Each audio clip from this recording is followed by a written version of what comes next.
Hello, everyone around the world. Welcome. My name is Cortland Dahl. I am the executive director of Tergar International and an instructor for the Tergar meditation community. And it is a true honor and delight to welcome our guest today, Michael Imperioli. You've probably known Michael a long time in the sense of he's just been a really important part of some iconic shows and movies that many of us have seen and grown up with. So you probably know him best through his role in The Sopranos, which is widely considered one of the greatest television shows of all time. He has been in working with some of the great directors like Martin Scorsese and the movie Goodfellas, which is also one of the great movies of American cinema.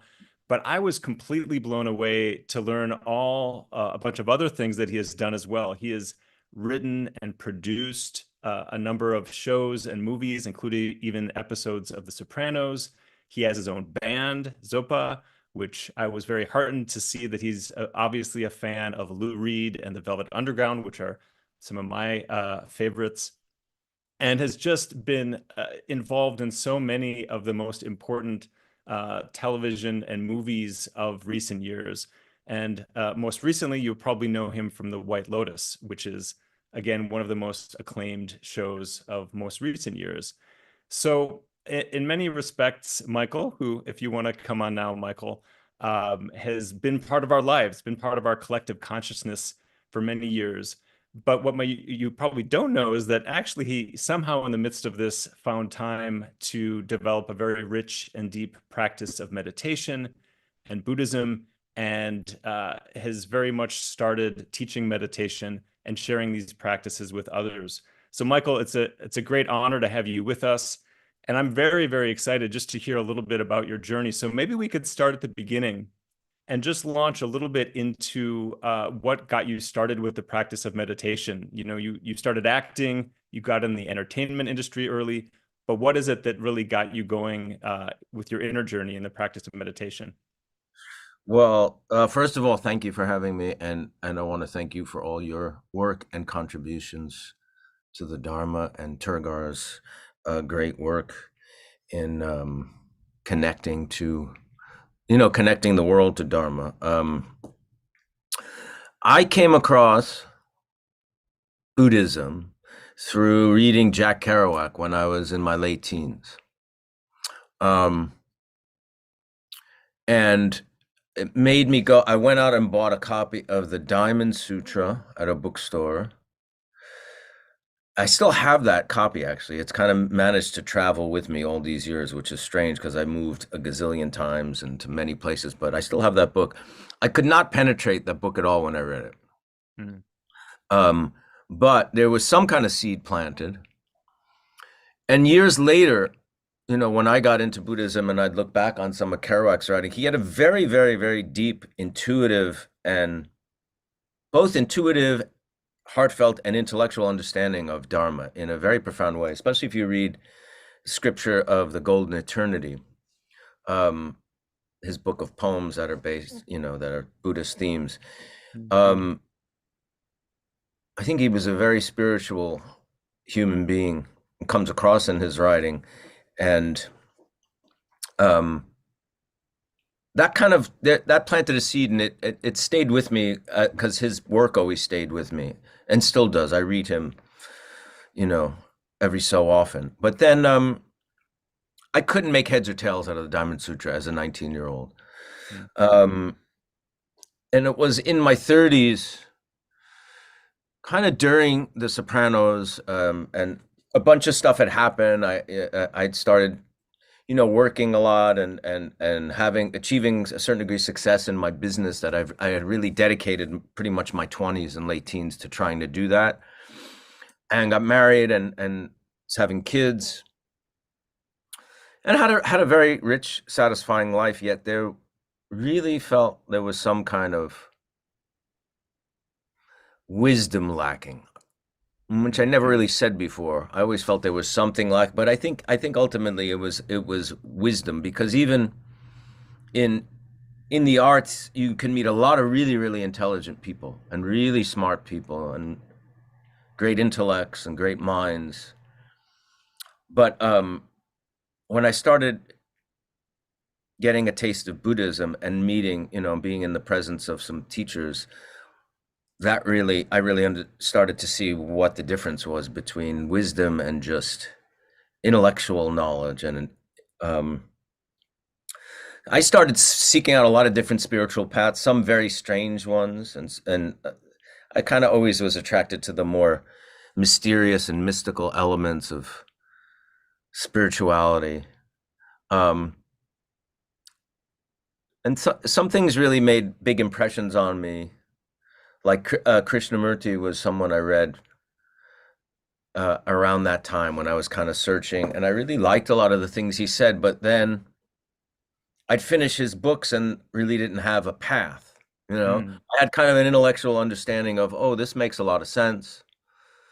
This really makes sense, and I kind of understand it, and it inspires me. But to me, there was no path. Once the book was over, everything would kind of evaporate, and didn't really stick, didn't take. And that happened with a lot of paths that I explored, like Gurdjieff and Uspensky, and even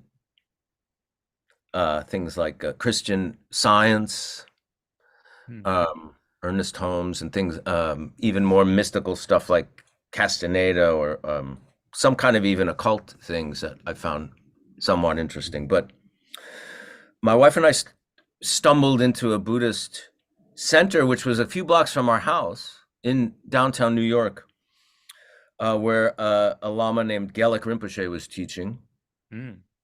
Um, and when we were both in there, we realized before we had met, we had been in that space when it was a very decadent late night club in New York called Madame Rosa's, and now it was Jewel Heart Dharma Center. That's quite a shift. Yeah, yeah, it was interesting. And Gelik was the first teaching we ever went to, and he was a very wonderful teacher. He, after he was in India and living at one time with Chogyam Trungpa Rinpoche when they were still both monks. He was not a monk when I met him. And he became like Allen Ginsberg's teacher after Trungpa Rinpoche passed away and presided over Allen's funeral. So there was, that connection to the Beat generation that kind of inspired me a little bit too. But his teaching, he was a really compassionate human being and very knowledgeable about Dharma and very generous. And we started going to teachings there. And at one point, I lived in Detroit, and he had a center in Ann Arbor, which he was there quite frequently. And I would go on the weekends and see him in Ann Arbor. And shortly after that, we met Garchen Rinpoche, and that's really when we took refuge. Mm. Uh, and he, he's been when I say our, my wife and I's, root lama since Mm. 2009, I believe, And 2010. one of the, for those who may not know the name Garchen Rinpoche, one of the truly great living masters of the Tibetan tradition. So obviously very fortunate to have connected with him. I'm curious. Ridiculously fortunate, ridiculously Yeah. fortunate. I Yeah, mean, it's amazing that these yeah, people are still alive in the world. It yes, feels like when you meet them, it's like, wow, they've jumped off the page of some mystical history yes, book that seems like it should have been a thousand years ago, and they're somehow yes. still wandering the earth. I'm curious, it's funny hearing the books that you just mentioned. You could have picked, you could have been reading my bookshelf, when I started meditating when I was 19 as well, and it was Castaneda, Gurdjieff, Uspensky. I mean, I was just sort of looking at anything and everything, and of course there was a lot less to read then. But there was these famous authors, oftentimes larger than life personalities as well, interesting stories that got me intrigued. I'm curious at the time, what was it that really drew you in? Was it the ideas? Were you starting to meditate? What really grabbed your attention and pulled you into that world? So this was in my 30s. Now, at 19, I didn't start to meditate at all. I was really just wrapped up in trying to be an actor, really. But what drew me in was I knew somehow in my heart that there was more to this world Mm. and our existence than meets the eye. And like I said, in the arts, you meet a lot of really smart people, but none of them had any answers. Mm. A Was lot there of them. anybody that embodied like a spiritual depth or this kind of wisdom? Where I mean, was there anybody in that world that felt like, oh, there's somebody, they've got something going on, and or was it purely like you had to look outside that world? um, you know, I can't. I no. I really had to look outside that world. I'll be honest with you. Uh, a lot of people that I knew in the arts, who were the smartest people I know, were like atheists. You know, Mm. Yeah. which I understand. Especially if you grow up in a lot of religions and with religion and certain like Western religions, I guess, or and you start to question things. This doesn't really make sense. This doesn't really add up. I don't agree with this. And this taking a stance of atheism, which basically says, I don't know, we're an accident. I don't know what it can say a lot of different things, but to me, that was never enough, Mm. of an answer. Um, you know, and the more I got into Buddhism, the more I realized it's not really a religion. There's not a lot of religiosity about Buddhism. When we do these meditation classes, and I tell the people, I said, well, listen to what we're talking about your mind. There's nothing really religious we're talking about. And very often people ask, what does Buddhism think about this? Or what does Buddhism say about divorce? Or what is it? And it's like, you know, Dzogchen Khyentse Rinpoche talks about how Buddhism is not really interested and relates to social structures. Social things evolved around it in communities and in cultures, but the actual teachings is not about like Buddha says, don't do this and don't do that because Buddha knows. And it's like Buddha said, in life there's suffering. There's a way out of suffering. If you don't want to suffer, you could try doing this and see what happens. Um, there's nothing really religious about it, I think. Um, and the more I got into it, the more like I started seeing. At the same time I started reading Buddhism, I started reading little things about like quantum physics and stuff like that. Hmm. Very rudimentary stuff, elementary stuff. And saw how like those kind of mysteries of the universe actually lined up very and dovetail very well with Buddhist cosmology and philosophy and things like that. That's a And how? long-winded answer to your No, question. no, it's fascinating. So a few things you've said really resonated. The point about a path, I think, is really interesting. And I Yes. had a very similar experience where, the sense of, okay, there's got to be something different. The world is saying I need money to be happy. I need things to be happy. I need pleasure to be happy. And I've tried that and it's just not working out. I mean, that's just the common human experience. In many ways, that's the Buddhist story too. Like, okay, you can have power, you can have money, you can do everything the world tells you need, and does it really work? Like, just look, like how long does that sense of fulfillment last? And we can see directly that it's not ultimately fulfilling. And then the question is, well, then what? And then you can start reading, you can read, you know, Krishnamurti is a good example because it's like this whole alternate view of reality. And it's so inspiring that, okay, there's a different way to see things. Maybe I'm actually not seeing things as clearly as I would have thought. But then there's no path forward with it. Like, where do I go? I put the book down and I'm back in my life. What do I do? Where do I go? And I had that same feeling. And it was a very similar feeling when I started encountering Buddhist teachers that, oh, there's kind of a step-by-step process to this. There's something I could actually sit down to do tomorrow, or there's something I could experiment with doing in my daily life.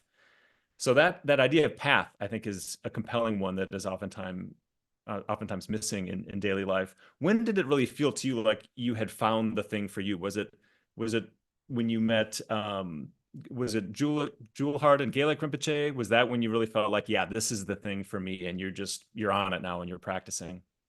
Or was it later when you met Garchen Rinpoche and You learned know, about? it evolved. Like at first, I kind of thought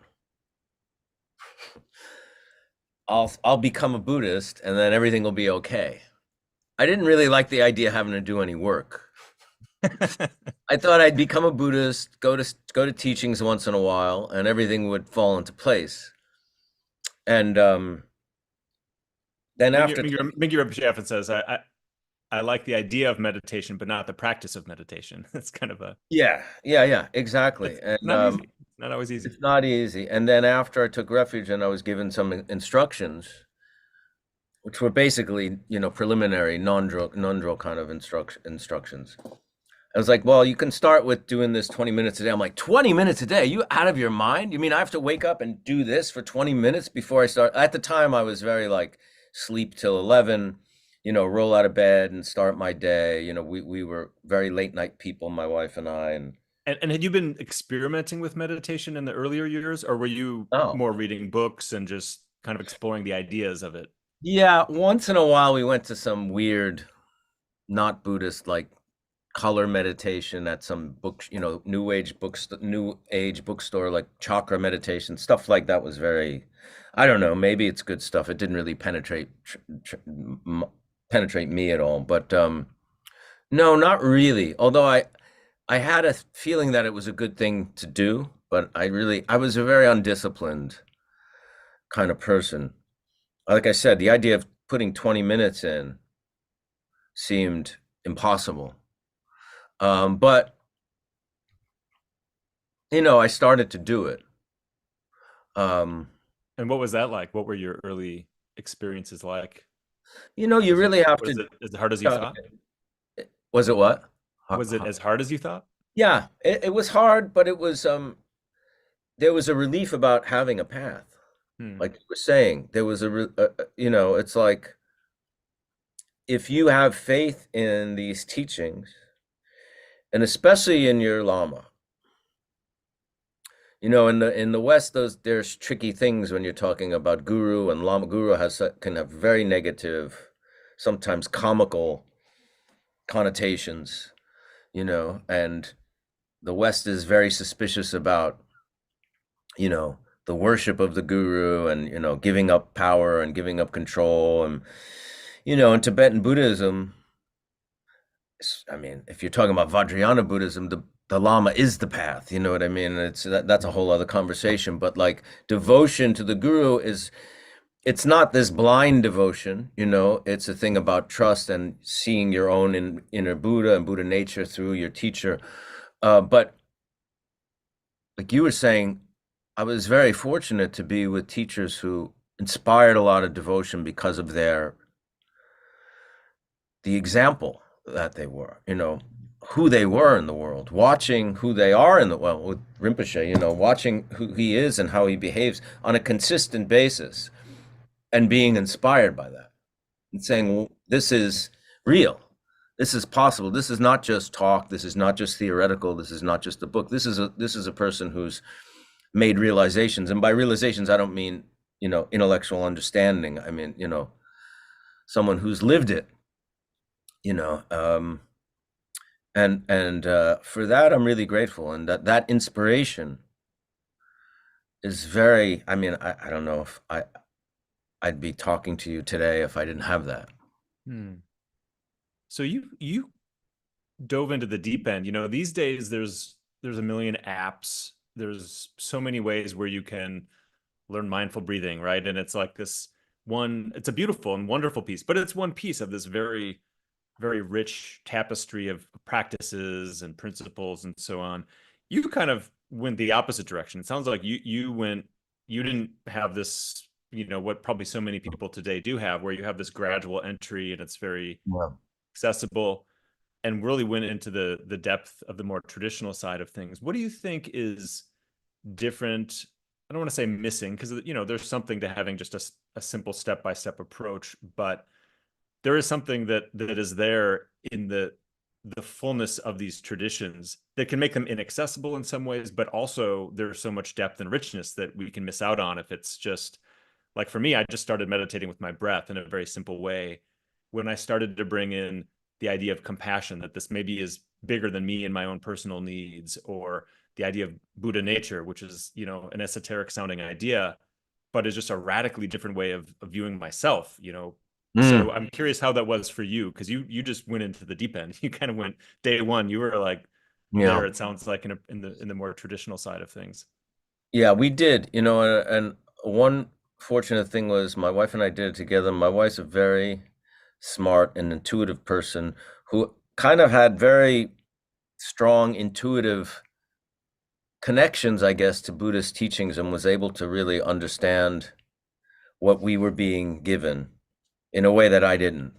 Mm, But it was really the trust in the teachers and the I think a lot of teachers now are really bringing great benefit to people interested in Dharma and people who are new. People like Mingyu Rinpoche and Tsoknyi Rinpoche, Dzongchen Khyentse Rinpoche, Khandro Rinpoche, a lot of these teachers that we have now who are able to understand where people are at, who are curious about Buddhism, and able to appeal to their interest in meditation, because everyone's heard about meditation and mindfulness, and give them, you know, the Dharma as well, kind of bring them in through this. Yes, these are good impulses to have. Yes, these are very beneficial practices, but there's also this 2,500-year-old wisdom tradition that, you can also have the benefit of.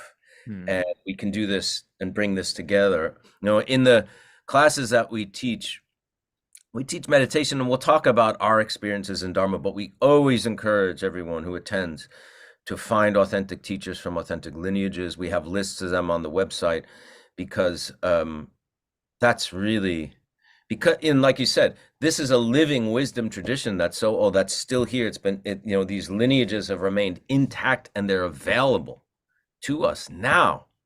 yeah. Really available, like in the past where you'd have to, travel and make pilgrimage to get a teaching or to get an empowerment. You can do it on Zoom from your living room.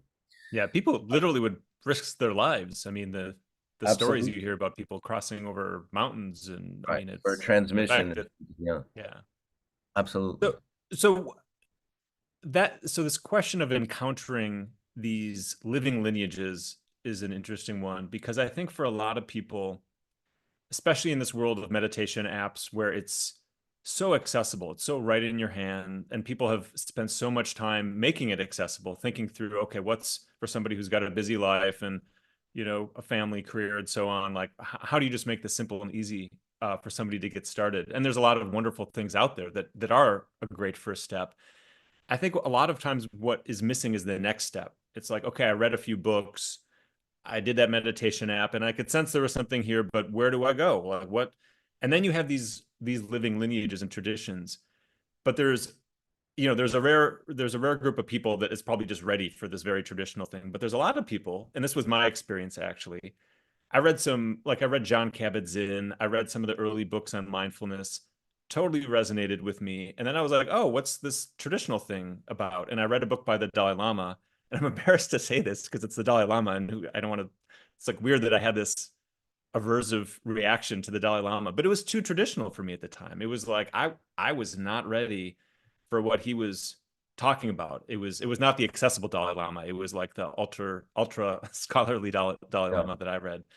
So what would you say to that experience where, like, okay, you've done a little bit, there's something there, and there's this this wanting more, wanting that next step, wanting a path, but then the traditions are kind of impenetrable. They can feel overwhelming.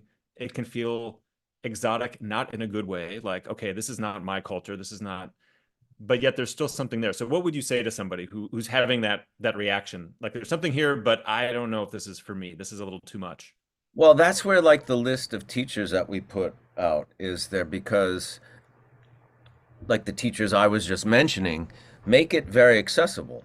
Mm, They can go really deep and really traditional, I mean, Zancha Kensei, does transmissions and, closed Vajrayana empowerments and things like that. That's, mhm. really for more people who have been around a while and more seasoned. But then he'll do, public talks that anyone can listen to and make some sense of and understand and relate. And that, I think that's the key. Kalu Rinpoche is another one who, we met last year and started going to teachings of his, and he's very young. He's 34, but he can talk to people, through our modern lens and through people who have not, who are a little intimidated by all the traditions and bells and whistles and the, exoticism of this religion. But so I think that's really the way in, to find someone that you connect with. Watch the teachings, go on Zoom, go on their websites, watch their teachings, go to a teaching, see how you connect. Because books, the thing about books is, they're, the incredible wealth of knowledge, but you have your deluded mind that's stuck. So how much can you really understand? You need that other point of view from someone who's, really realized these things. And to me, the lineage, and I always talk about lineage and say, really find a teacher from an authentic lineage, because lineage is almost the safety mechanism. Because there's a lot of people who, like Zongtse Khyentse Rinpoche calls them mushroom gurus. They don't have a lineage. They didn't have a guru. They just kind of read a lot of stuff. Maybe they went to some teachings and now they're teaching. And it's some, blend of Hinduism and Buddhism and New Age philosophy and mindfulness and stuff. And, often they don't lead to the best results, that approach. But these authentic lineages, have been proven time after time, century after century, that, that this is an authentic path that yields real results. And what is it? I mean, to maybe take it to your own personal journey, what would you say are the things that have helped you the most? Not necessarily even when you're meditating, but when you're not meditating, actually, when you're, you live in this incredibly, I would imagine, very stressful life and world. I mean, being in the public eye, having, a very, not just a consistent, I imagine your work life is like constantly changing and upheaval. So how do you bring these teachings into your own life in a way that really makes a difference, in a way that somebody could understand? Like, what does this path actually do to help us live a better life? You really start to have to be honest with yourself, and I think meditation and the teachings, if they're not really bringing you an understanding of your own tics and your own limitations and your grasping and your pitfalls and your good qualities as well, if it's not kind of bringing some form of renunciation in a way, right?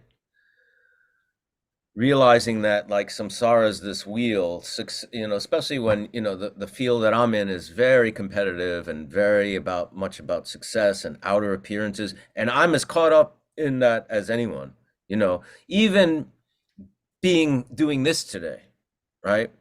Being a guest on with a very well-respected person in the Dharma world like yourself, in this very well-respected organization, talking about Buddhism, there's a thing that in my ego that gets flattered by that, because as an actor, as an artist, part of that drive is to be important, to be special, to appear smart.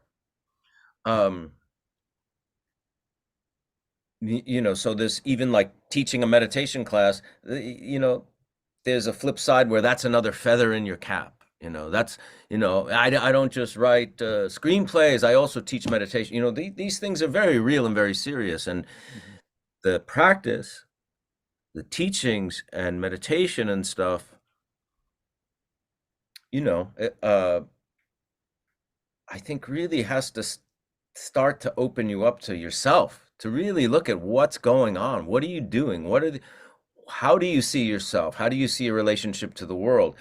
And only then, can you start to maybe make choices in opposition to that, or, transforming that into something else, because the flip side is, well, I'm not going to do this interview today and I'm not going to teach meditation because it does kind of inflate my ego, whatever. But, my teacher asked me to keep doing that.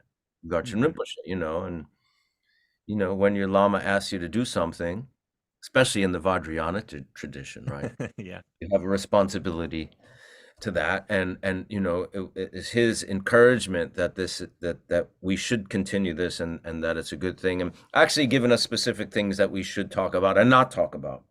Mm, mm, So there's that flip side. So it's saying, okay, so yeah, all right, there is this tricky aspect to it, and the ego being inflated and stuff like that, but yet my teacher's saying this is an important thing to do uh for other people.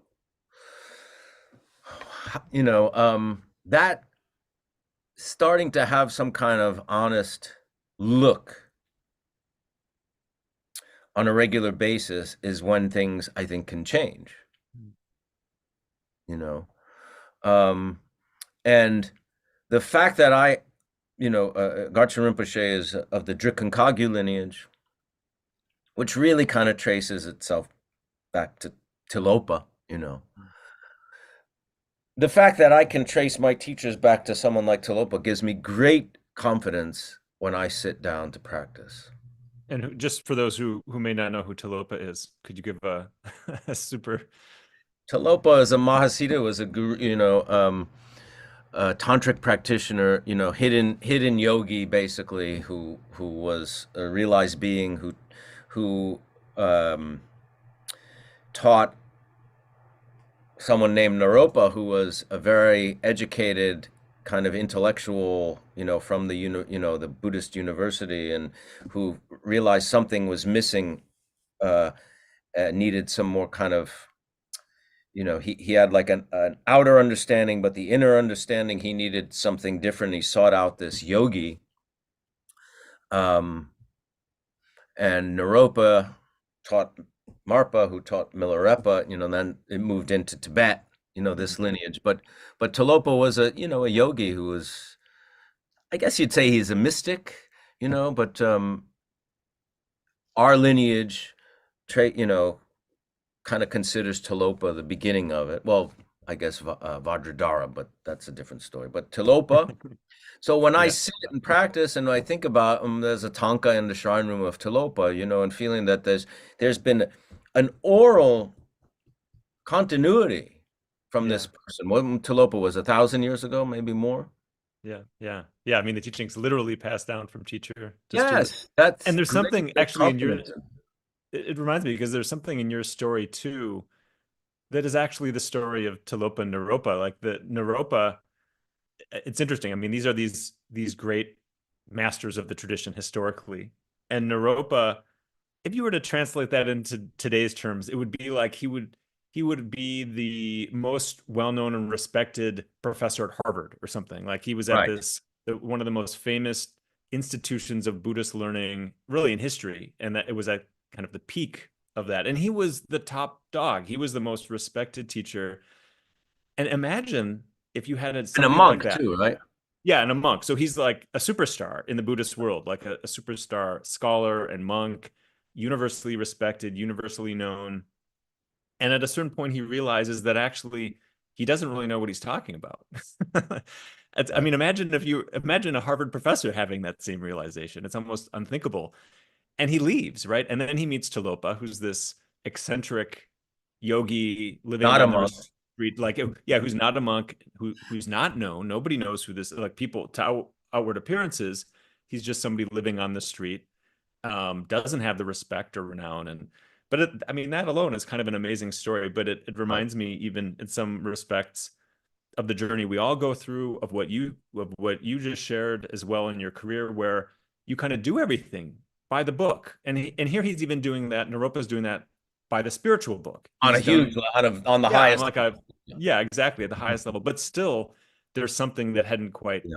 penetrated there. And it really just goes to the core teaching of Buddhism, which is we can play the game to perfection and it just doesn't work. Like it's not Right. ultimately satisfying. And it basically we just need to kind of break the paradigm and try something different.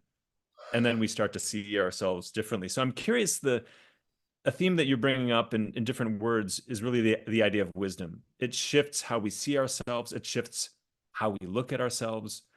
Um, and you mentioned, I think, briefly the idea of Buddha nature. How has this changed the way you see yourself? In particular, being in a career and a world where it's so much about appearances and identity, and yet you're doing this thing that's like deconstructing your identity at the same time. And I Right. imagine that must be a really kind of a strange juxtaposition.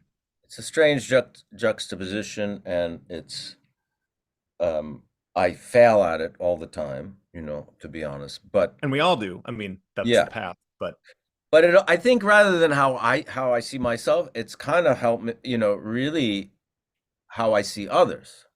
Because if we mm, all have Buddha nature, even the person you most disagree with or despise has Buddha nature. And that's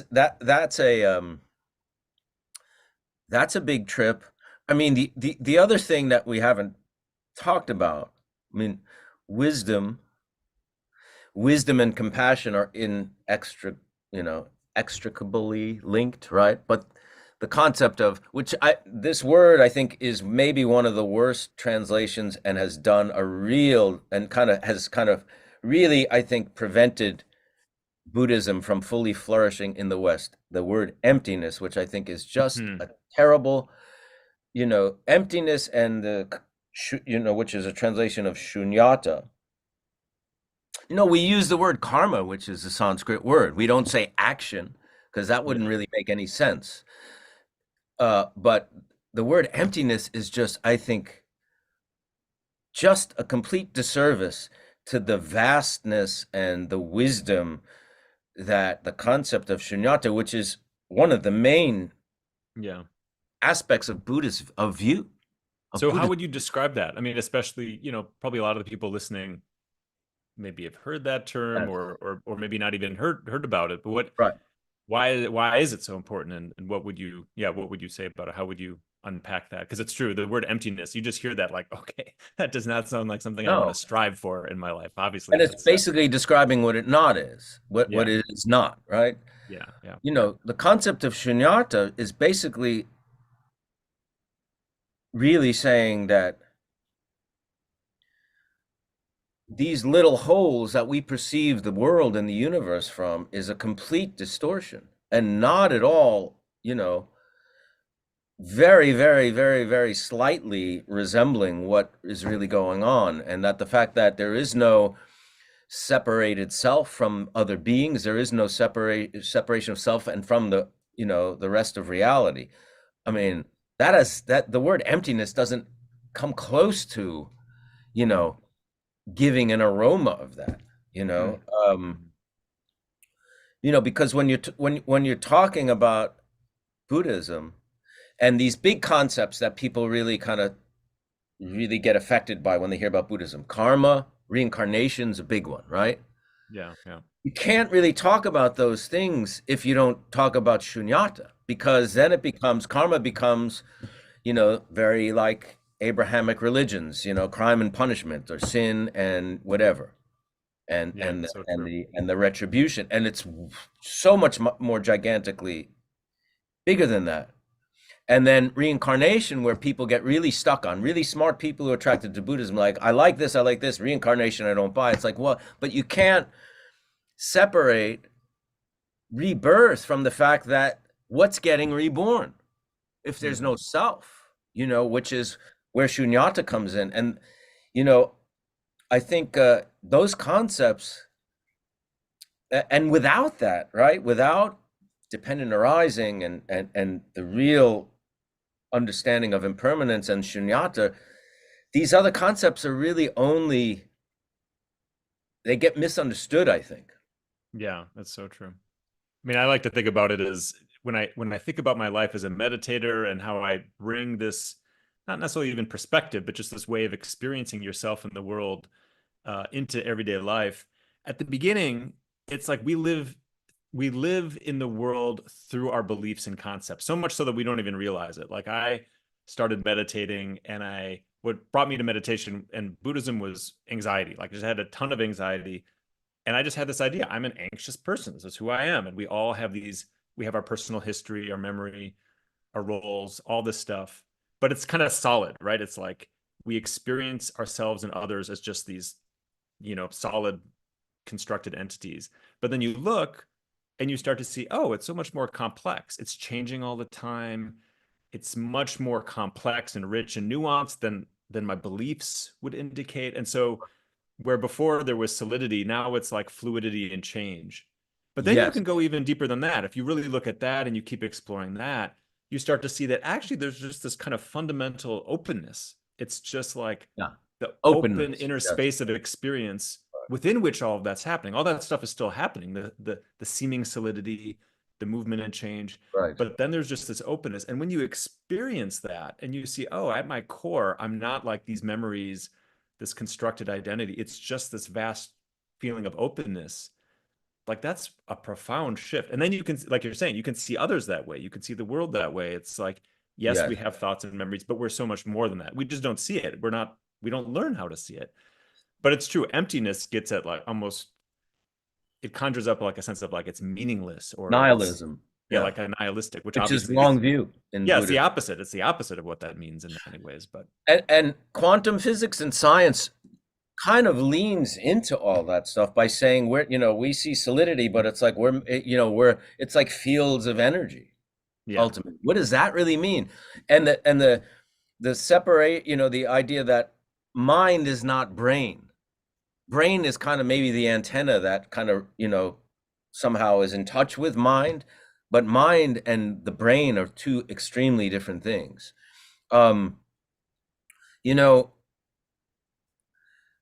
I've met a lot of lamas who are elderly, old, and Mm, seen them on teachings. I've yet and monks and monastics and stuff. I've yet to see a really elderly lama who had the mental decline that so many elderly people experience. I've never seen it.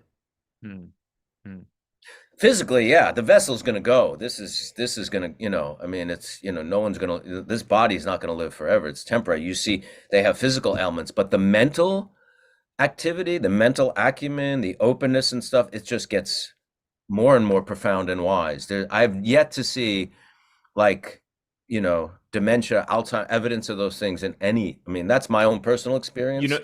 There's some scientific backing for that too. We did, in addition to my work with Tergar, I'm also a scientist at the Center for Healthy Minds, and I work with Dr. Richie Davidson, who's, one of the most well-known neuroscientists in the world. And so he did some work on Mingyur Rinpoche, the guiding teacher in the Tergar community. He had him in the lab, I think, on four different occasions, did all, the kind of cutting edge brain imaging research on him, and then did the last scan that Rinpoche let him do, and he basically said, "I'm out. Like I'm not. I've done enough research." But he did after a 5-year retreat that Mingyur Rinpoche had done. He came into the lab one more time and he took another scan of his brain. And this was a structural scan, like the physical structure of the brain. And we published a paper from the Center for Healthy Minds looking at something that's called brain age. And it's a way that scientists calculate the basically the predicted decline in the physical brain that happens over time as you age. So you can kind of say, just on average, this is, the person has a young or an older brain. Well, with Mingyur Rinpoche, before this retreat, he was already on like the far end of the spectrum in terms of having a young brain, which basically means the normal age-related decline in the physical brain was slower in him than in others. But after this 5-year retreat, he was statistically off the chart. I mean, it was like, Yes. he's like the brain of Yes. a, I think he had like the brain of like a 30-year-old or something, but he's like almost 50, like he, so in some respects, it's whatever they're doing in their minds. And you're absolutely right that, I mean, the connection between the mind and the brain, it's the perennial hard problem of philosophy. Nobody's really answered this, but they're certainly not the same. But what you can say is there's some clear relationship, because whatever mental training is happening in these lamas is affecting the physical body, the nervous system, and the brain, even to the point of clearly how the brain ages and how the body ages, which is kind of amazing when you think about it. Kind of amazing. We were just in Arizona and we saw our teacher, we saw Garchen Rinpoche. I hadn't seen him in a couple of years. See, he's 89, I believe, and he was in labor camp, prison camp in for 20 years in Tibet from 1959 till Such an amazing story. 79. But so uh, he's talking. We're how are you, Rinpoche? And he's talking about all his physical problems. You know, his knees are bad. This is bad. The teeth are bad. He's smiling while he's saying. It's like he's talking about someone else's body, right? Right. And But that's the probably mind, how he experiences it. yeah, the mind is like somebody who's 25 years old. I Yeah. mean, the mind is like so, just bubbling with, enthusiasm and love and all these things. It's just incredible. And he's talking about, the body like this. And he said, don't worry about dying. He said, it's like this body's like a hotel. You're going to go to another hotel in the future, and um, I don't mean to be flippant about that because death is, when you lose a loved one, it's tragic. And I'm not talking that way. He's coming from a very realized place when he's saying that. And he's basically saying, trust the mind and in the mind. Everything's at the end of the day, that's really what we're working with. And when we started these classes, that's what he said. He said, keep the focus on the mind because Buddha is not the name of a person. Buddha is the name of mind. Mm. I love that. Yeah. So I could go on all day. There's so many things I'd love to probe a little deeper on, but we've got a bunch of questions, and I Mm. imagine you have many of your fans and followers who are curious to hear about this side of your life. So if you don't mind, I'm just going to dive into a couple Yes. questions that have been coming up on YouTube for everybody who's watching this. So the first question is Michael, how did your Buddhist study, practice, and ethics inform the way you approached your most iconic characters? Or did it? I guess maybe that's a more basic question. Did it Um, did it affect it? I think, you know, practicing Buddhism or meditation and having this really, as an artist, it expands maybe your connection to your perception of others. If you're trying to really relate to compassion Hmm. and taste compassion, and like we were talking about, realize recognizing that all sentient beings have Buddha nature. um Maybe in that way it affects how you look at a character. But I Buddhism, and these practices are so precious.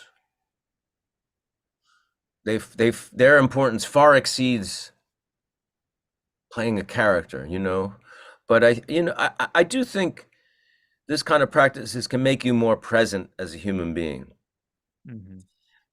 open to others, open to yourself, open to the people who you're closest to.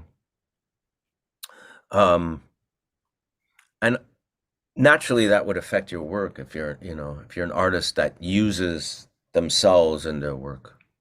What about compassion? I mean, you started your career as an actor started long before your Buddhist practice did. So it's Mm, kind of interesting. You have a pre-Buddhism and post-Buddhism part of your career. mm, And you just spoke about Garchen Rinpoche, and one of the things about these great masters and the practices they teach is that one of the shifts that starts to happen in us as we follow a path like this is that the motivating force starts to be more and more compassion. It starts to be more and more, how can I help others? How can I alleviate suffering, not only for myself, but for the world and certainly the people and beings I interact with?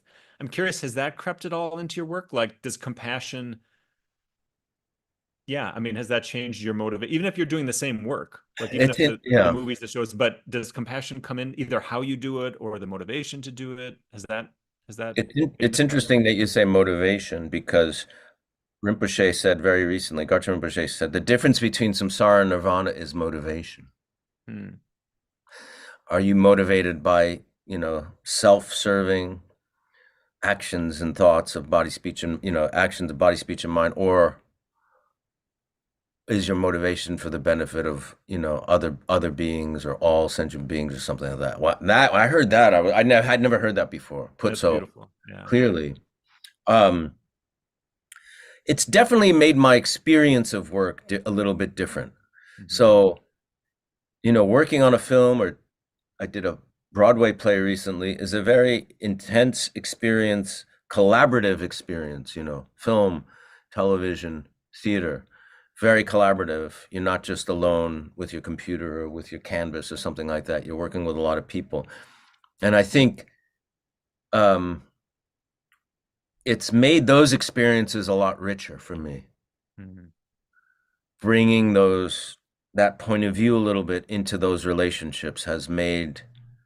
And if those experiences are richer, the working environment and the working relationships are richer, I think it would naturally follow that the work itself is richer, the Hmm. result. Yeah. Yeah. Yeah. That's beautiful. And I love that quote from Garchen Rinpoche. It's interesting how central motivation is, and having a compassionate motivation is. I mean, the Dalai Lama, Garchen Rinpoche, Mingyur Rinpoche, all these teachers. It's, when you get into the more tradition, we hear about mindfulness all the time, and mindfulness is important. It's not to say it's not important, but that's not what they talk about. They're like it's compassion, it's wisdom. Like, these are the centerpieces. Yeah. Everything else, blissing out. Yes, mindfulness is helpful as a means to being more compassionate and to being more wise and to being a better human being in the world. It's not like the end is just No. to be more mindful, which is interesting because the focus has become so much on mindfulness, Right. almost like Mindful this. of what, right? Yeah, That's yeah, the kind of exactly. tricky thing. I mean, when we teach, I try to say mindfulness is kind of looking within and seeing, trying to understand what you're doing, what your motivations are, basically. And Yeah, awareness is kind of being aware of others, of the outside, and you know, because the inner relationship comes from that give and take. It can't just be you don't have it all figured out, and I kind of thought I did, yeah. but we don't, so you have to the awareness of others and that openness and the mindfulness of what going on here, kind of, so shamatha and vipassana, in a way they kind of have those two approaches. But motivation also is, for an actor, that's the central thing of an actor. you know Hmm. you're always, you have a line, you have a scene, it's like, what is my motivation? Hmm. So What is that's he? what you're trying to tune into, Yeah. before you. Oh, interesting. Oh, I never yeah. thought about it that way. Yeah, it's a very, very central, fundamental uh, question for an actor. Huh. So to go back, I'm completely. I would like to pursue these further. I want to get to at least a few of the questions because there's so many good ones. There's a few just very practical questions. These might be or may not be kind of quick answers, but is there one book that you think is a really good entry point into Buddhism? Is there anything that you'd recommend or you tend to recommend when people ask? You've obviously read a lot yourself. Um, yeah, um, I've been recommending The Power of Mind by Khenpo Lodro Taye Rinpoche, which Oh is yeah, yeah, yeah. the mind training. I find a lot of people who are curious about Buddhism really relate to that. Mm. I think that's a really good one.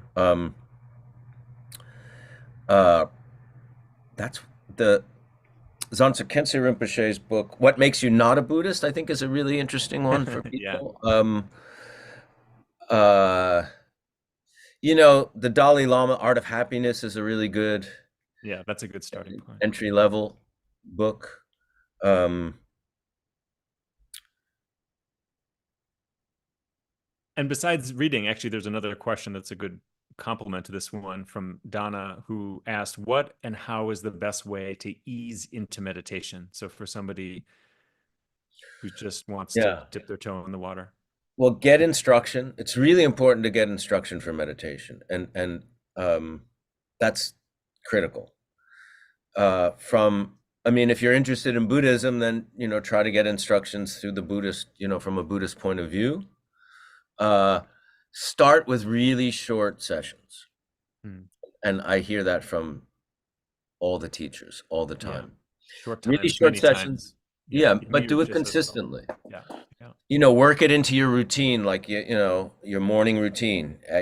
After coffee, if you do a treadmill for 10, 15 minutes, and do 10 minutes of meditation. But um, it really takes consistency more than the length of time, the consistency of it, and starting to habit. It does. Some translations of the word is habituation in some of the, maybe in Sanskrit, like, what is it, gom in Sanskrit, gom. or is it Yeah, in Tibetan? Tibetan, It's in Tibetan. Tibetan, the word is gom actually, Yeah, and yeah, it's interesting. So we translate the word as meditation, but you're right. Literally, the word means to habituate to, or another way to phrase it would be to get familiar with, yeah, or even a little more liberal to say like you're getting to know something very deeply.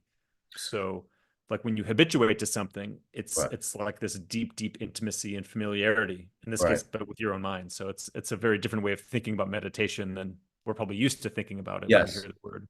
and really important, I think. And anything of great value. If you want to learn to play a musical instrument, or you want to get it, train yourself to run a marathon, it takes a very consistent effort. Yeah. And you can't. A lot of people get discouraged, and I think they have misconceptions about meditation. One being, meditation means not thinking, Mm. which is a really bad way to approach it, because the first, you're going to sit down and you're going to think. That's what the mind does. It's working with the thoughts, that what we're actually doing. And the idea that some people are better, or some people are more, uh, what's the word, have a more predilection, or it's easier for some people to meditate than it's hard for Yeah. everybody. I think it's the problem when you sit, especially if you I've had this experience so many times at a retreat with other people where you look around the room and everybody looks like a little peaceful Buddha meditating.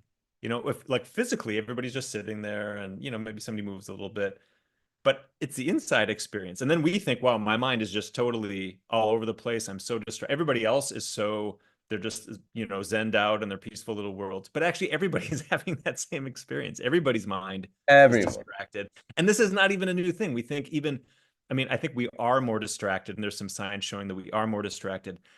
But the Buddha was talking about this 2,500 years ago. Like, this was the problem that people had to contend with when they started to meditate. So, this is not even a new thing. This is like a perennial problem. The mind thinks. So, I don't even know where empty the mind came from as this, like, I don't know how that crept into our conversations, but it's the Yeah, most unhelpful, really unhelpful. phrase like in Yes. the history of meditation. I don't know what, so many misconceptions from that. Hmm. So we're almost out of time here. Maybe to end with something that might bring a little more practical side to this. Uh, there's a question here about you've mentioned your wife, you've mentioned that having kids, and Luis wrote, "How important is it to engage in these practices and follow a spiritual path with your family compared to doing it alone?" Clearly, having doing this with your wife has been a part of your journey. Anything to say about that? Like how we're not just doing this on our own? What would you say about that? My kids are not practitioners. I mean, youngest actually took refuge when he was little, because he would kind of come with us to Mm. see Garchen Rinpoche, and he took refuge with him. But they're not. They're all adults now, and they're not Buddhists, and they're not. Well, he is, I guess, officially, but they don't practice Buddhism. They don't. I don't Right. think they meditate. You can't impose. I think you can't. Mm. I mean, religion was imposed on me. It was more of a cultural thing as well when I was a kid. You go to church on Sundays, you go for the holidays, it's part of the culture of Italian Americans. You know, that wasn't really the case. Mm. My wife and I in our 30s, it wasn't a cultural thing, it was our own practice. But I mean, for my wife and I, it's really great, because we have talks about practice, and we talk about, we watch teachings together, we go to teachings together. That seems to be a little bit uncommon, Yeah. not, Yeah, it's a lot of definitely not always there. That's not, a I lot know of our many. Dharma friends are, there's one person who's into it and one who's kind of or not. And um, so I mean, I can only speak of that experience, because that's what I've had, and it's certainly very uh enriching for me personally. But I know lots of great Dharma students and very dedicated Dharma students who are not, partnered with a fellow, a Dharma Yeah, I sister or think it's brother. quite common. I think probably a more general point is that sometimes it can be family, but there's many ways to really get social support for the spiritual path, and that's maybe something that's generally important. I've like I'm kind of introverted by nature and was sort of a lone wolf practitioner for many years, and then got a little bit more involved with community and was kind of surprised just how helpful and meaningful it can be to practice with other people, to have friends that you can talk about these things with. So Hmm. it can come in many ways. It's not always your partner or certainly not always your kids. Yeah. I've got a teenager who knows what will happen. He's just starting college, but I definitely wouldn't say he's Buddhist now.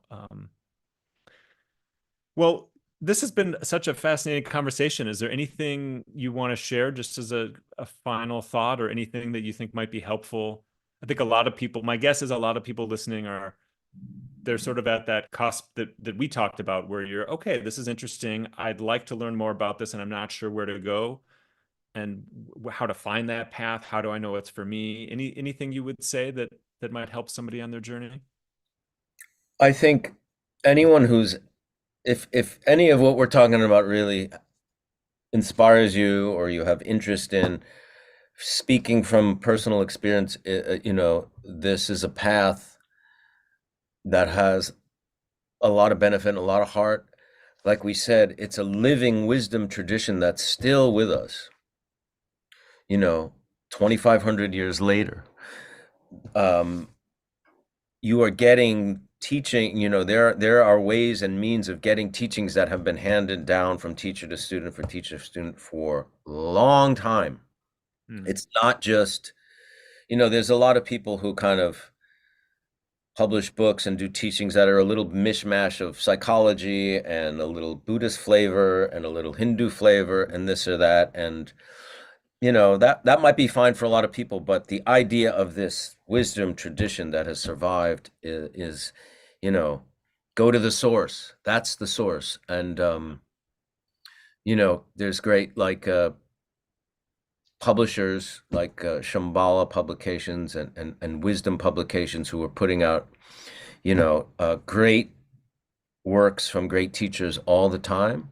Yeah, yeah, And there's great teachers like Mingyur Rinpoche and Zansa Khyentse Rinpoche and Khandro Rinpoche and Kalu Rinpoche, young people who understand the Western mind and understand the modern world. And you can get these teachings on Zoom through on YouTube and through the comfort of your own home, or you can make an effort and get, really make go see these teachers wherever they're teaching. Just get on their mailing list, get on their email list, get on their Instagrams.